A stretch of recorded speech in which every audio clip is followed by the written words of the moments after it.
Pierre, what defines world-class hospitality for you? World-class hospitality. When you look at the example, it's not luxury. So let's dissociate luxury from world-class. So top-notch, best. For me, it's attention to detail, search of excellence.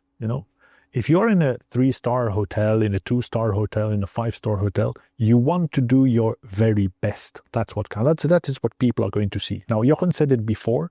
He mentioned empathy. Okay, that's part of it. Okay, is to allow your people to show emotions, because in our business of hospitality, it's all about emotions.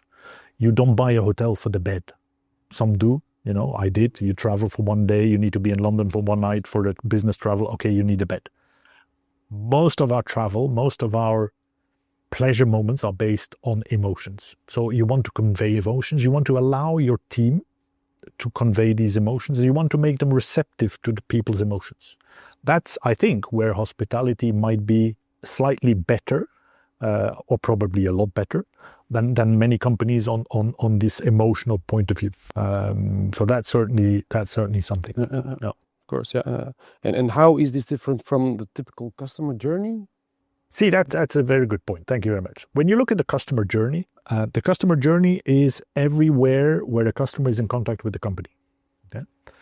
Could be telephone, but where we look at hospitality, the customer journey is pre, during, and after. Okay?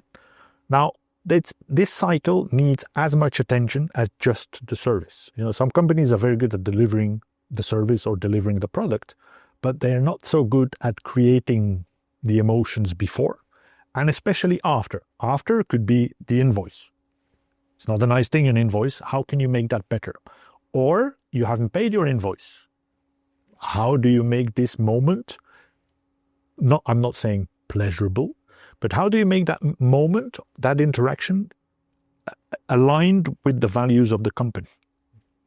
If you say, my company, we treat people with respect, etc., and you send a very nasty letter the first time you haven't paid because for whatever reason you haven't paid your invoice, that's not good. People will have a negative reaction. Okay? Complaint handling is another one. Is that in line with? So all the customer journey, it's much more. Not so long ago, I was interacting with a company and they send out proposals. And I received the proposal from that company, and they were very much into lifestyle and wellness and what have you.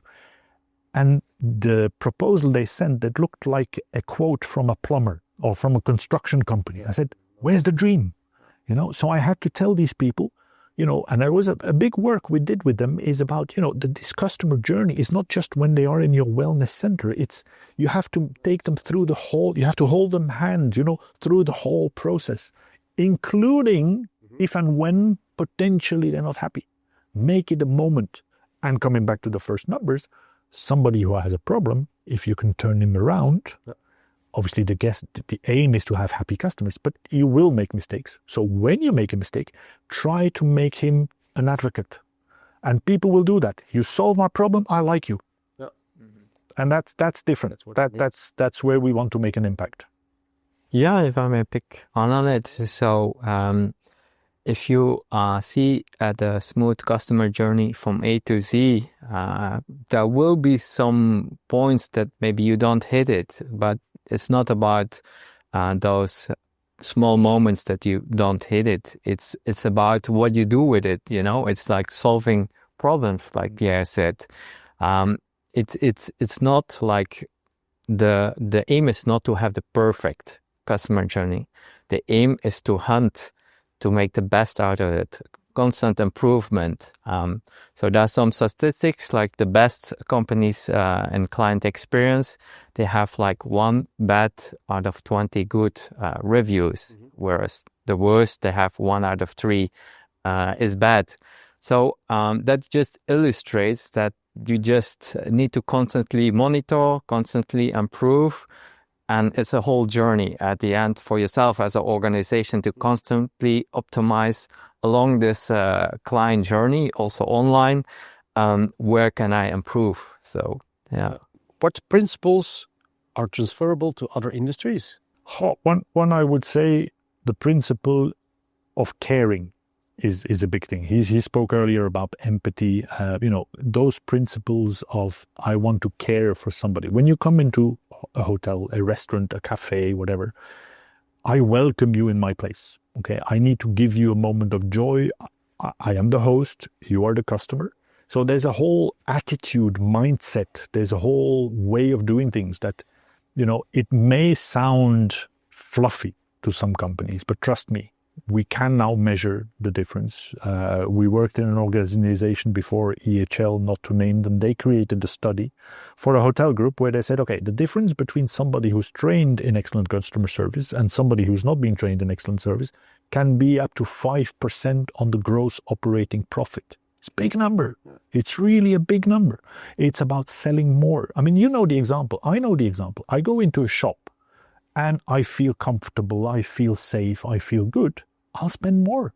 I will not ask myself, okay, I don't like these people. I'm only going to buy one suit, or you buy a car, you don't feel really good, okay, I'll take the base model. And there's study after study after study that shows this, that you can, with emotions, and it is fluffy, you can't pinpoint it, etc., but you can help people. And they, in turn, will make the customer feel safe, feel happy, and they'll spend more. They'll come repeat business. And a repeat customer is a lot cheaper than a new customer. A new customer. Yeah, that's true. Okay. I would like to pick on it because I have a concrete example with it of the empathy, which was for a luxury watch brand. So we defined the client journey, how to welcome the guest, etc. And there was one particular moment, especially where we focused on a detail, which was the coffee. So what kind of coffee and how we will serve the coffee. Okay. And we talked about that with the whole team nearly a whole day, just for the coffee. And as such, it just shows how far you want to go in your excellence, because it was an expensive brand. Yeah. So they also want to reflect that towards the customer out of gratitude to serve a good coffee, which was nice on a place, put with some biscuits, a glass of water. What kind of coffee? Or they can make a signature coffee for that for all the branches worldwide. And I think, that's exactly also what the care is about. Like, how can I feel someone welcomed? How can I respect my customer with serving excellent coffee, which represents also the brand and the watch as such. So, good point, because some people think it's about big things. It's about major changes.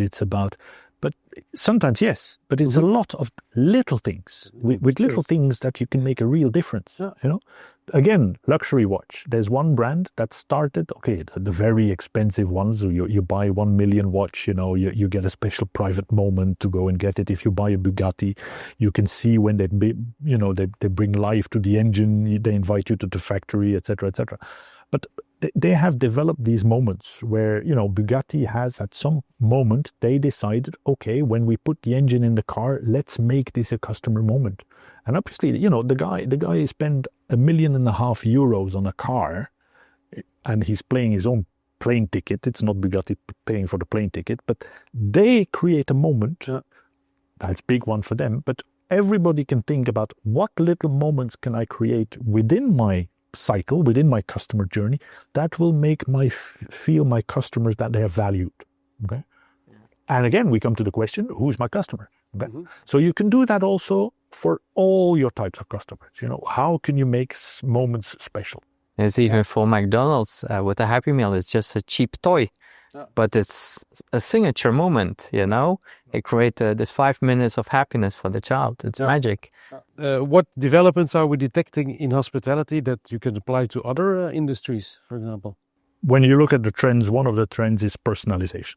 I would even say hyper-personalization. We see this in hotels. Before we talked about customer segments, groups, and this and that. That's all fine. Today, people don't want to be felt like I'm part of a group. I'm me. I'm me, and I want the guys to address me as me. And every customer wants this today. They want the people that interact them to see them as an individual, not as a customer. So we need to bring some attention to that. It's easy to know somebody's name. It's easy to know or remember some details. If it's somebody's birthday, your computer system will probably show this. So why don't you say happy birthday? You could, but doing it or not doing it is the same price. So, personalization, I think, is key. How can you make it? And it's not about price. Again, if you go to McDonald's, the way they deliver the box to you can be with a smile, can be, oh, I heard it's your birthday, anything, but just personalization. Now, there's other trends. Obviously, tech is one, but tech, I would say, if it's used for the customer, okay, that's fine. Personalization is certainly one of them. And the other one is, I would call it pleasure, or call it another word, but having fun, enjoying. Okay, not all processes are enjoyable, and I don't mean that you have to feel, smile and laugh at every single step, but how to make it memorable, how to make it enjoyable. That's certainly a trend. How can you make your customer feel good, feel safe, and bring a moment of pleasure? Because that's what we do when we welcome people in our businesses, shops, restaurants, factories, whatever. On our website, you give the people comfort, well-being, satisfaction. That's what you want to do. And repeated business. And so they will come back. The aim of that is let's not fool ourselves. The aim of all of what we're discussing is bottom line. It's about how to make a difference compared to the rest of the market, how to make more profit. If I have my staff that is doing a better job, they will sell more. They will cost less because there's going to be less repairs to do. I worked with some people in the building construction industry. Let's face it, I built a house with a company. The amount of corrections they had to do because they didn't listen to me as a customer, because I told them certain things and they didn't do it. They then had to repair it. The cost of these reparations versus, maybe we should have listened to my customer. He said, I want the door there. That's a typical example. I said, I want the door.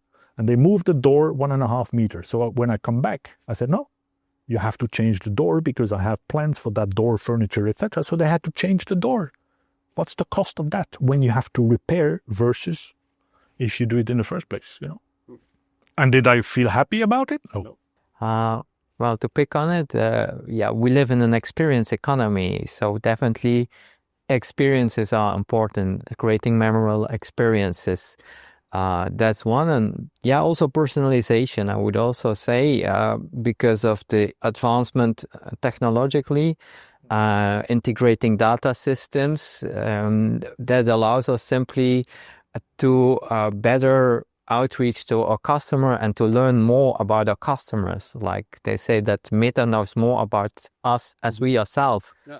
That's for a reason, and maybe sooner or later all the retail stores will know that as well, who we are, our spending pattern, etc., in order to come with tailored solutions. So I see also a trend in those two fields, like experiences and personalization.